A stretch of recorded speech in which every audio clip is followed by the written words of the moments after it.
Viewers, আজকে বাংলাদেশের একজন মেধাবী প্রতিভাবান তরুণের সাথে আড্ডা দিব। আর শুরুতেই ভাইয়ার পরিচয়টি জেনে নিচ্ছি। আমার নাম মোহাম্মদ আলাউদ্দিন। আমি 41 বিসিএস নন ক্যাডার থেকে কাস্টমস এক্সাইজ অ্যান্ড ভ্যাট বিভাগ মাদারীপুরে কর্মরত রয়েছি। তার আগে 40 বিসিএস নন ক্যাডার থেকে আমি নিপোর্ট স্বাস্থ্য ও পরিবার কল্যাণ মন্ত্রণালয়ের অধীন নিপোর্টের কর্মরত ছিলাম।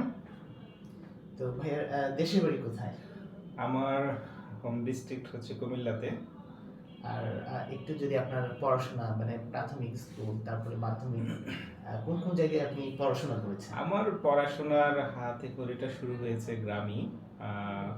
আমার এসএসসি অর্থাৎ এসএসসি ছিল, আমি পঞ্চম শ্রেণী পর্যন্ত স্কুলে পড়াশোনা করেছি। তারপরে ক্লাস 6 থেকে দাখিল পর্যন্ত মাদ্রাসা, অর্থাৎ আমার যে এসএসসি সেটা মাদ্রাসা বোর্ড থেকে।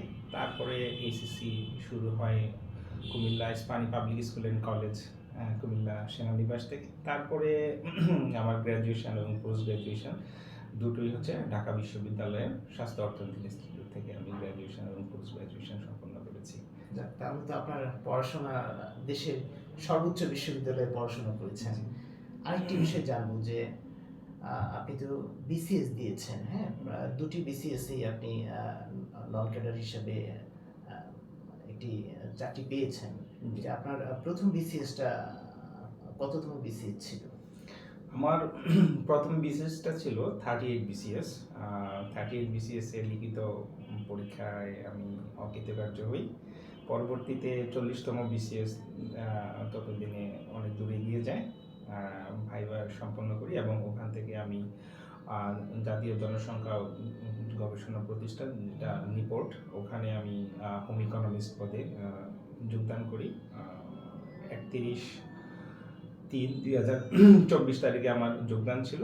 পরবর্তীতে 41 বিসিএস থেকে যখন আমি সহকারী রাজস্ব কর্মকর্তা হিসেবে সুপারিশপ্রাপ্ত হই, তখন হচ্ছে আমি ওই চাকরিটা থেকে ইস্তফা দান করি এবং 15 সেপ্টেম্বর 2024 আমার customs excise and VAT Khulna কমিশনারেটের অধীনে আমি নিয়োগপ্রাপ্ত হই। আচ্ছা, আরেকটি বিষয় আপনার কাছে জানতে চাই যে অনেকেই তো মানে আপনার মতোই একজন মানে বিসিএস পরীক্ষা দিয়ে একটি সরকারি চাকরি পেতে চায় বা বিসিএস ক্যাডার হতে চায়, তারা মানে কিভাবে তাদের প্রস্তুতিটা শুরু করবে? প্রস্তুতি এটা ডিপেন্ড করে আসলে তার যেই পর্যায় এবং তার আমি বেসিক্যালি বলবো হচ্ছে যে একজন প্রার্থী হিসেবে তাকে খুব বেশি পড়তে হবে, কি বই পড়লে সে জানতে হবে সহজে বা কোন বই পড়তে হবে। তার থেকে বড় কথা হচ্ছে যে আমি যেটা মনে করি কি পড়তে হবে না সেটা আগে জানতে হবে তাকে। অর্থাৎ জ্ঞানের কোনো শেষ নেই, জানার কোনো শেষ নেই। বিসিএস এর মতো একটা বড় প্রতিযোগিতামূলক পরীক্ষা, বাংলাদেশ সিভিল সার্ভিসের সবচেয়ে বড় একটা প্ল্যাটফর্মে পরীক্ষা দিতে গেলে তাকে জানতে হবে প্রথমত যে সে কি পড়বে, সেটা আগে তাকে বুঝতে হবে এবং কি পড়বে তার আগে তাকে কি পড়বে না সেটা আমি সব যদি মানে জানতে যাই তাহলে কিছুই আমি পারবো না। আচ্ছা, আপনি একটু সংক্ষিপ্তভাবে পড়েন মানে বলেন যে কি বই পড়লে মানে উপকার হতে পারে একজন বা সে সহজে বিসিএস এর যে প্রিলি বা রিটেনের ধাপগুলো অতিক্রম করতে পারে। বইয়ের ক্ষেত্রে হচ্ছে যে কোনো এক সেট ভালো বই সে বাজার থেকে কিনে নিবে। নেওয়ার পরে হচ্ছে তাকে যেটা দেখতে হবে যে কোন জায়গাগুলো থেকে মানে বারবার প্রশ্ন করা হয়। বিসিএস এর একটা মূল যে জায়গা, সেখানে দেখা যায় যে একটা মানে নির্দিষ্ট টপিক এবং টপিক থেকেই বারবার প্রশ্ন আসতেছে, তাহলে সেই জায়গাটাতেই আমাকে সর্বোচ্চ প্রায়োরিটি দিতে হবে। আর কিছু কিছু জায়গা আছে যেগুলো হচ্ছে 1 বছর আসে তো 3 বছর আসে না, হ্যাঁ, ওই জায়গাগুলো মানে তাকে এ বি সি ক্যাটাগরি করে পড়তে হবে। সে যদি ভালো ক্যান্ডিডেট হতে চায় তাহলে সে সবগুলোই পড়বে, তবে এ ক্যাটাগরিগুলো আগে শেষ করবে, বি ক্যাটাগরি তারপর শেষ করবে, সি ক্যাটাগরি তারপরে শেষ করবে। অর্থাৎ তার সে যদি প্রস্তুতির সর্বোচ্চ পর্যায়ে যেতে চায় তাহলে তাকে এ বি সি সব ক্যাটাগরির প্রশ্নগুলি তাকে শেষ করতে হবে। কিন্তু আমি যেটা মনে করি যে প্রথমত এ ক্যাটাগরি বি ক্যাটাগরি পড়লে তারপরে সি ক্যাটাগরিটা অটোমেটিক গুরুত্ব অনুযায়ী তাকে বিষয়টাকে সাজাতে হবে।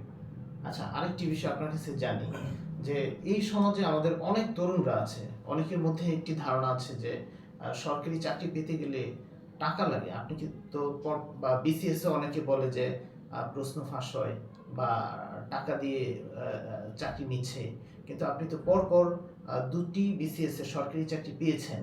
তো যারা এরকম হতাশাগ্রস্ত আছে তাদের উদ্দেশ্যে আপনার কি বার্তা থাকবে, বা তারা কিভাবে আপনার মতো চেষ্টা করলে একেবারে ফ্রেশ ভাবে ভালো একটি সরকারি চাকরি পেতে পারে? আমি বলবো যে হতাশ হওয়া যাবে না। হতাশ হলে তো কিছু পাওয়া যাবে না। হতাশ হওয়া যাবে না। চেষ্টা চালিয়ে যেতে হবে। চেষ্টা চালিয়ে গেলে একটা না একটা সময় পরে ইনশাআল্লাহ সফল কাম হবে। আর এই যে বিসিএস প্রশ্ন ফাঁস বা অন্য যে বিষয়গুলো সেগুলো আমরা দেখছি গণমাধ্যমে, কিন্তু এই বিষয়ে আমি বেশি কিছু বলতে চাই না। তবে যেটা আমি যেহেতু চাকরি পেয়েছি পড়াশোনা করে, সুতরাং আমি যারা চাকরির জন্য চেষ্টা করতেছেন তাদেরকে বলবো যে ওগুলো মাথায় না নিয়ে আপনারা পড়াশোনা চালিয়ে যান, তাহলে দেখবেন যে সফলতা ইনশাল্লাহ আসবেই। অসংখ্য ধন্যবাদ ভাই আমাদেরকে সময় দেওয়ার জন্য। আপনাকে ধন্যবাদ।